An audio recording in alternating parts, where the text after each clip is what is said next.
देखिए बोरिंग में पैप कैसे डाला जाए। पहला है पहला देखो बैठी के पिपरा के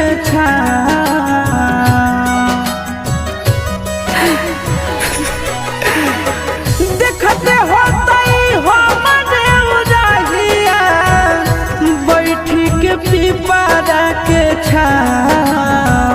रुक रुक रुक अरे टरेनिया रुक रुक रुक रे टरेनिया ले ले चल जनुआ के गाँव रुक रुक रुक रे टरेनिया।